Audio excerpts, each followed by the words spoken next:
Hello to all of you watching this. We appreciate you being in this group, and I cannot wait for you all to experience what we have for you in this group. My name is Virginia Phillips. I am a strategist, specifically with businesses and small businesses, but some folks seem to think I can help them with some of the other strategies they've got going on, and I'm okay to explore those opportunities too.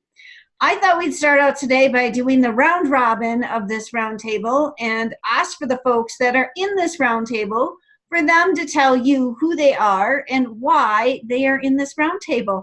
Laura, would you like to go first? Sure, absolutely. I'm Laura Pensatencio. I run Social Savvy Geek. It's a full-service digital marketing agency for speakers, authors, podcasters who are entrepreneurial coaches and looking to find, engage, and convert high-ticket clients, as well as get more speaking engagements and promote their podcast and books. That's what I do, and we do that through marketing automation, email marketing, connecting all the pieces from awareness down to phone call or physical appointment, depending on how you make your sales. But all things digital marketing, that's where I live. All things digital marketing. And if you're in this group and you're not looking to build high ticket sales, you might want to go visit Laura, because I think you should be looking at least some high ticket sales in your business, because that's where you begin to stop exchanging time for money. And we really love people to get some more freedom and quality of life back. Absolutely. And then we have Michael Hopkins. Would you tell us who you are and what you do, sir? Absolutely. Thanks for having me, Virginia. I work with Propaganda Marketing Co. I'm the CEO and co-founder of the company. We work primarily in the digital marketing and Google pay-per-click and FacetoFace specifically for some of our higher ticket clients in the legal and private practice venues, including alternative medicine. So we do a lot of data aggregation. We're a marketing company, but we really specifically focus on data aggregation and retargeting methods that are automated to help build your online presence. So I'm just here to kind of be a sounding board for anyone that has or needs some additional experience in the digital marketing space. And one of the things I love about Michael is he always uses the lingo within his arena. For those of you that have no idea what data aggregation is, do not worry. We will teach you what data aggregation is. And if you do know what it is, then we'll teach you how to do it better. We also have Brianna Greenspan who's joining us. Tell us who you are and why you're here. Hi, I'm Brianna Greenspan, and I'm an educator, an author, and a brand strategist. And I'm in this group specifically because I'm here supporting the back end of the content that you guys will be doing here. And I love that you are in here. I think you're going to be doing a little bit more than that, because I think I've provided a slot for you to remind us about affirmations in the content schedule. So you will also be helping us bring that along. But this is incredible. Yeah, she says yes. Yeah, I mean, I also have a positive affirmations coloring book that helps people change their mindset and teach them about structured morning routines as a family. There's a lot of little tidbits about my backstory of why I'm in this group, but you can read about it in my bio. I'm just super excited to support this endeavor because small business owners really need the tools that you're going to be providing. So. I am so appreciative all of you have decided to hop into this project. It wouldn't be anything without you, and it wouldn't be anything without the members of the group. So we do appreciate everybody.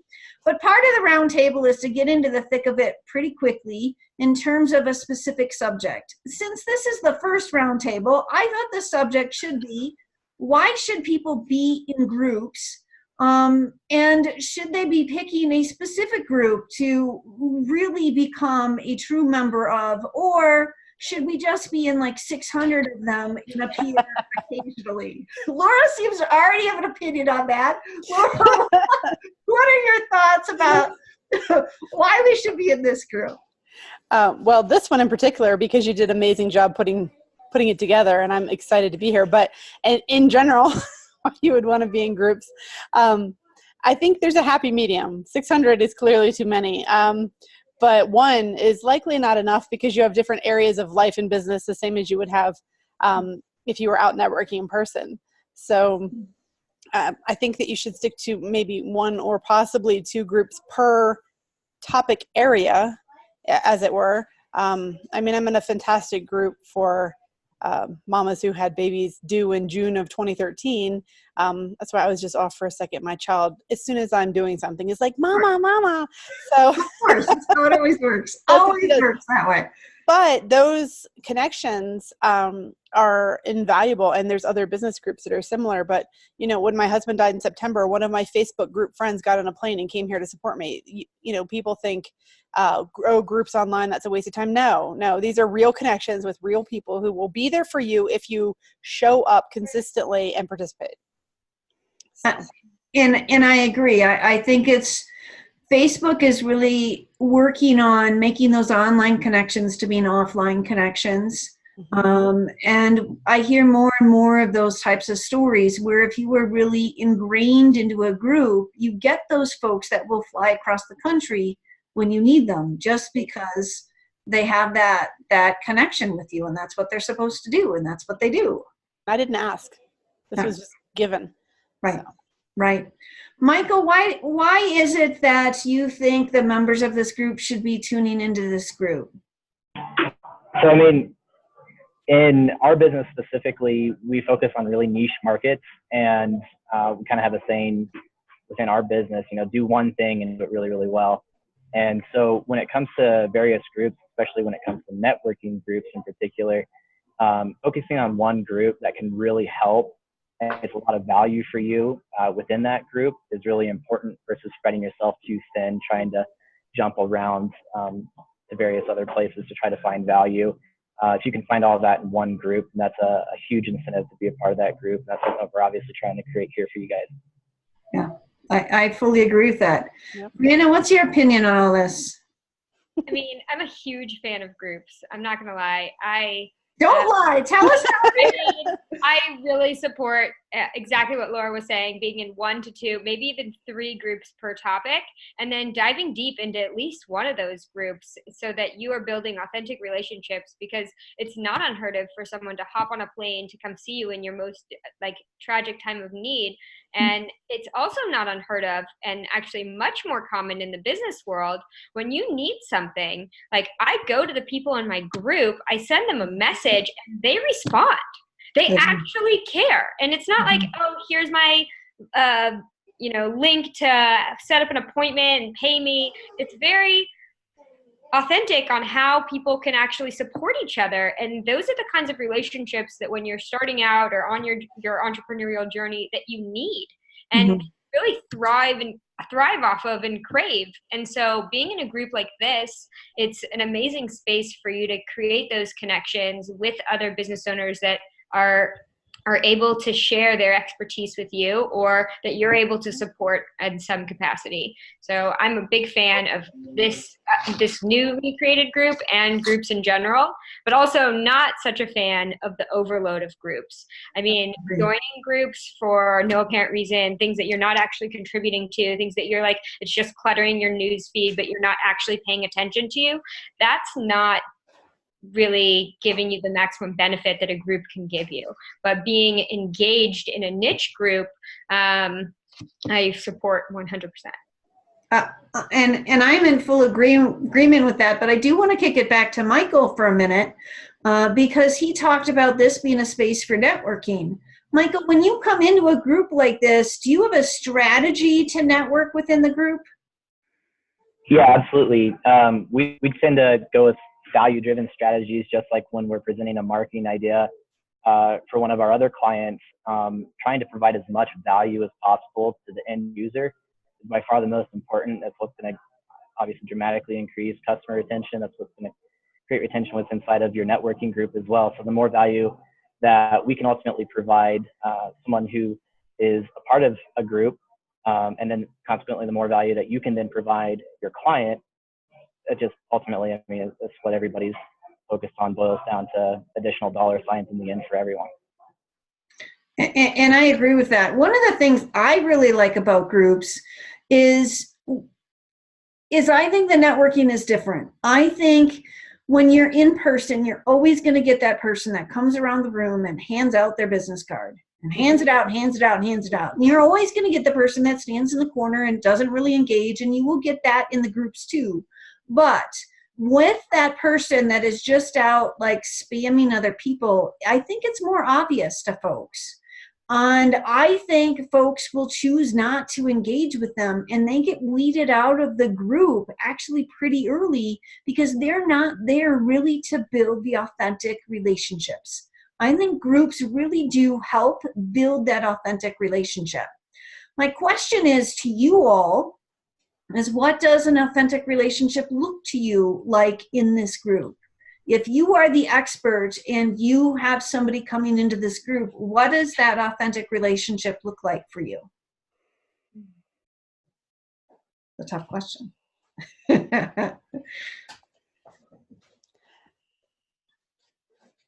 ahead, Laura. I'm just like, which way?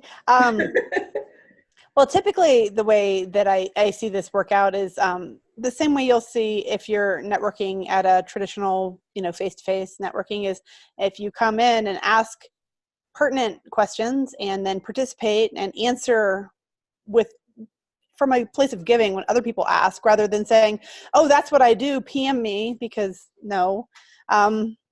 If you give value transparently and just put it out there and you serve people, and then they know, that you're going to help them, whether you're going to take it further or not, then eventually people start coming to you when they have a need where they're going to need to take it offline and speak to you, person to person, and then decide whether they want to work with you or not. But it could be a referral. It could be, you just answer their question. But if you show up willing to share and genuinely basically care about other people, just treat people like a human being, then these relationships will naturally develop. I don't think that there's much more to it other than being a good person. I think there is more to it, because it's hard, because the folks that are appearing in this group, a big part of the reason why they're appearing is because they want more cash flow. And in the back of their head, they're thinking, how can I turn this into money? How can I turn this into money? How can I turn this into money? Yeah. To put that on the back burner and start with being that human being that cares and shares. Well, it's not on the back burner, but if your sole purpose is to make money, then you're doing it backwards. Because if you help people and you show that you can help them, then they want to give you money. So the people who just come in like, fire blazing, there's only a small percentage of people who are going to respond to that. And you can get the low hanging fruit, and, more power to you if that's your style. But I mean, personally, if you come, guns blazing at me, I'm going to be like, whoa, slow your roll. I don't know who you are. And now you've created a negative perception you're going to work harder to get over.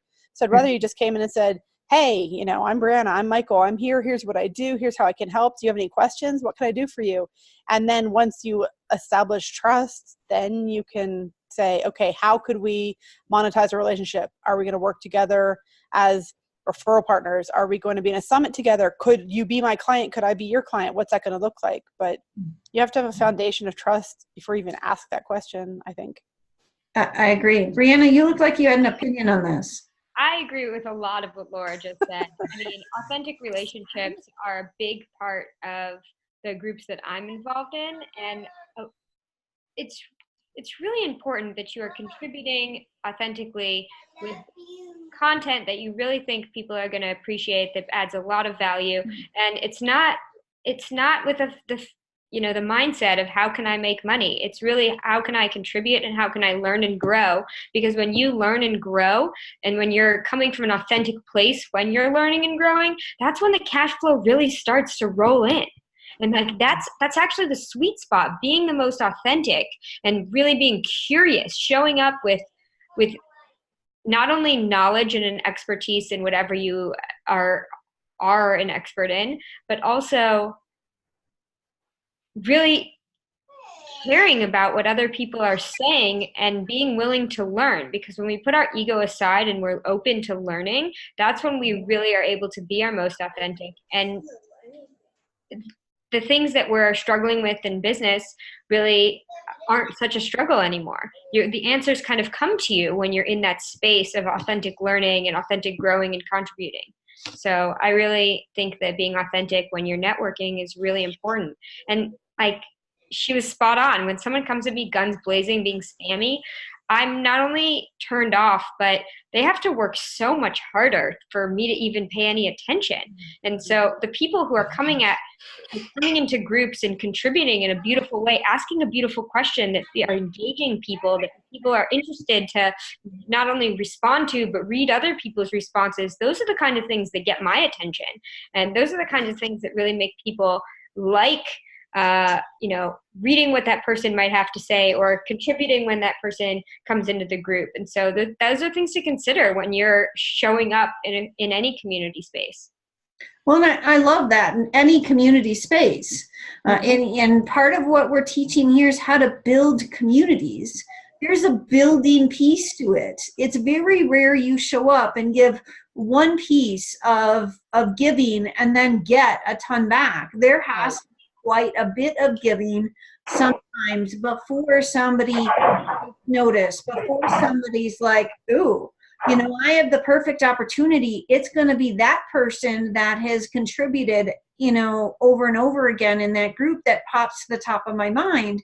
Laura will probably agree with me, and Micah will probably agree with me, that when you make sales, it can take 7, 8, 10, 12 touches with that person, or 30 touches with that person before they are ready to buy. I think sometimes it's the same way in building any relationship.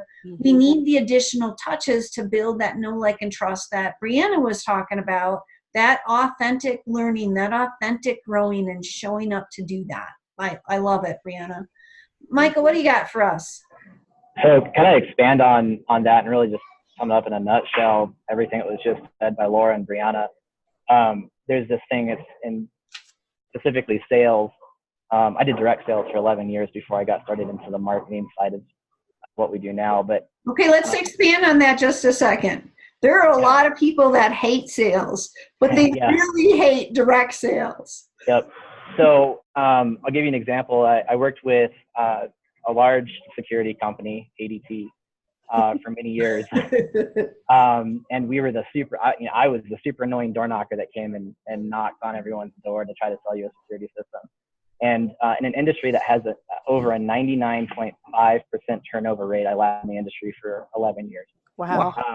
And the main reason that I can accredit that or attribute it to is that feeling of authenticity that you have for your clients and going in with a very large value proposition. So there's this thing, it's called the theory of reciprocity, right? So I'm willing to give a lot of knowledge and a lot of experience in the industry. It doesn't matter what it is. Marketing, direct sales, you sell widgets. This value proposition to your client, in the US especially, we're a giant nation of consumers. We really like to buy stuff, like what Brianna was saying, what Laura was saying. When you come on really strong at somebody, you just kind of almost swarm them with what we'd call commission breath. Everybody can smell the dollar signs that you're looking for, right? So being able to genuinely present this value proposition and educating somebody, trying to sell a product, it's a lot easier for you to educate somebody. I shouldn't say it's easier. It's a lot more valuable to educate somebody. And it builds a lot of additional trust with that person when you educate someone on the product that you're trying to present, and then allowing them to then purchase that from you versus trying to sell them a product. Nobody likes getting sold anything. Just talk to any used car sales right now. So that when that theory of reciprocity comes into play and you provide that value and that education to a client, a lot of times they're a lot more willing and there's a lot more trust from their end to then make a purchasing decision with you, regardless of what it is that you're proposing. So let's change this up a little bit. We've talked about the person that comes in guns blazing and hands out their card and is pushing sales on you, who might be the expert who's there to teach them, right? What about the person that feels like a cold fish? Like, you're the expert to come in and train them and teach them. What if you are the person that just doesn't get any feedback from them? As group members, we're hoping for some feedback from folks. How would you like those folks to show up differently or better? Just ask. Literally ask for what you need. Like, I'm here because I work with these people and here's my area of expertise and here's where I need help. Like, I don't know how to set up a retargeted pay-per-click campaign. Can you help me with that? And then I'd be like, no, talk to him. You know? Why do you think people don't ask? Well, and there are so many groups out there, and people have been trained by different groups to behave in a specific way.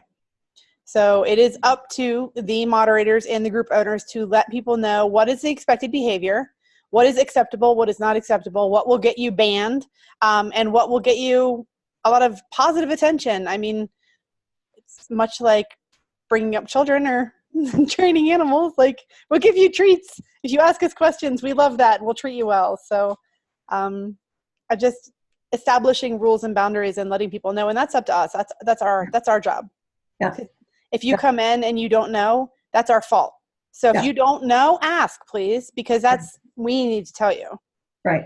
And we're going to give you a number of ways to ask those questions. So those are in development. I know that some folks don't want to ask because they don't want the other people to know really where they're at. We are going to have the ability for you to send questions into my admin, and I won't even know who those questions are from. So that we can post into the group. We're going to do some of those things to engage you all to ask the right questions at the time that you need it. But I know Brianna wanted to jump in on this. So what did you want to say? No, I'm good. I really just support a lot of what Laura was saying. And there is a lot of fear surrounding people not really understanding what's appropriate, what's not appropriate, especially because the rules are so different in other groups. So us really laying the groundwork to have rules, a handbook, guidelines of like what's appropriate, what's ideal, because not only like showing people what is okay, but showing people what we would love to see is, you know, the most relevant thing to someone who's a little bit uncomfortable or has had, you know, negative or neutral success on having posts in the past. Because if we show them like this is literally what we're looking for, they'll be much more able to open up and be their authentic self. I agree with that. And if you look at the benefits of this group, the first benefit is a safe place to learn. And that's on us to provide that safe place for you all to learn. We want you to come in and learn, but if you aren't asking the questions and we don't know where your struggle is, it's hard to provide us the answers to you. So we will be taking temperature in the group, and if it feels cold to us, then we will rally and figure out what we need to be doing to bring you into the conversation. Brianna, based upon your experiences, what is some of the best things that you see in a group that drives engagement? I mean, powerful, intentional questions, having a question of the day that is related to someone's area of expertise, or having some kind of post of the week where everyone's able to share maybe their business. Those are a few different ways to start the conversation. And my favorite is really asking people what they'd love to see. What are the favorite things that they've seen in other groups? What are their expectations? And then creating something based on that so that it's super niche to our group instead of just like what our genius ideas would be at any point. Because I mean, there's so many differing needs of the people that'll be coming into this group. So getting their perspective is really my favorite first step. And then intentional questions and a few other things for them to just engage about their own business so that they start feeling more comfortable. And if this is important to her and she's my strategic advisor, that means that's going to be happening in this group. We are going to be doing some of those strategic questions, but I also want this to be a place that the group then drives what's taught in the group. As we grow, we will begin to provide the information that the group is generating the question for, that the group is generating the answers for, and we get to be this authentic, self-sustaining, I don't even know what to call it, community is probably what I'll call it, that we really do rely on one another. And as Brianna said, that ego goes out of the room, and this gets to be a place where people come in and truly, truly learn. Michael, what do you have to say about this? So agree a lot with Brianna, and listening to that within the group is going to be probably the most important piece of anything, I think, to be able to let you drive some sort of value. So yeah, as far as group feedback is concerned, just kind of listen. It's no different than in your business. You need to listen to your client and what they need. So that way, it's a two-way street when it comes to education. You have to allow yourself to be educated on the client's needs, and it's no different in the group at all. I would absolutely agree with that. So we are already running short on time. That's why I love these roundtables. We want them to be 20 or 30 minutes long. We're right there because we know you've got other things to do. I do want to do another round robin around the group to talk about what are the top 3 things that you all expect to deliver in this group. Laura, what do you expect to deliver to the folks coming to this group? All right. Well, I have a podcast, the Social Savvy Geek Show, and in it, I focus on 9 pillars of marketing, starting from identifying your ideal avatar all the way to monetization. And there's obviously 7 more in the middle because we can all do math. But I will be teaching to those 9 pillars because for the past decade, that's what I teach on. And I can pertain it to obviously speakers, authors, coaches, podcasters, because that's who I teach to, but it also applies to brick and mortars, online business. So whoever is showing up in the group and has a question, I'll do my best to answer it. And if I don't know, I will find out. I don't know all the things, but I know where to find out. Yeah. Michael, what are the top things you're going to be delivering in the group? Primarily processes to help grow your business. In 9 months, we took a marketing company, a digital marketing company that went from 0 to $107,000 a month in residual income by building kind of not necessarily cookie cutter, but duplicatable processes that help automate not only your workflow, but your client onboarding, welcome emails, offboarding, upsales. So really helping people create processes in their business that alleviates time that they would spend doing those things, because the most valuable thing that you have is your time. So if you can alleviate time through some of these other pain points, an automation or a process within your, or using a process within your business, that's what we're really here to help with in the group. We just met, but I love you already. I do too. You're great. Well, thank you. I appreciate that. You are speaking my language. I love it. Live coffee at coffee shop. We're all going to get along good. Yeah. We are all going to get along good. We absolutely are. And this is what's important to me, that we bring in this diversity, but you really do have that expertise. And I think some of the best experts in the world are as humble as Michael and Laura are, and Brianna is, and the other experts that you are going to see on this platform. We are here to help you learn. We are here to create more cash flow in your business and to create better connections for you.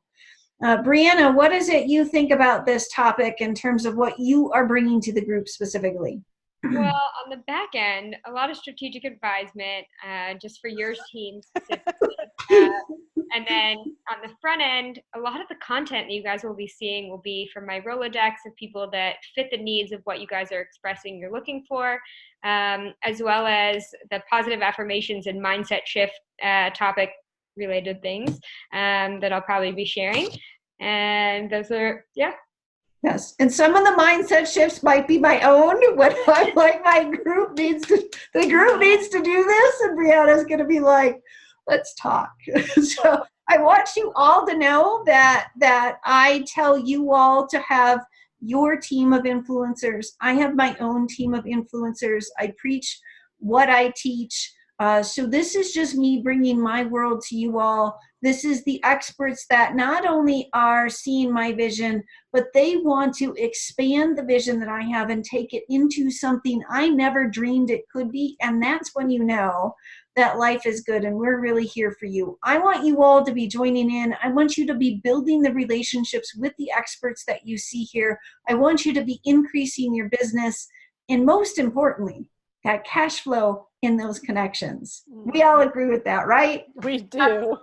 All right. To find these folks, you need to be tuning in to the Cashflow and Connections group.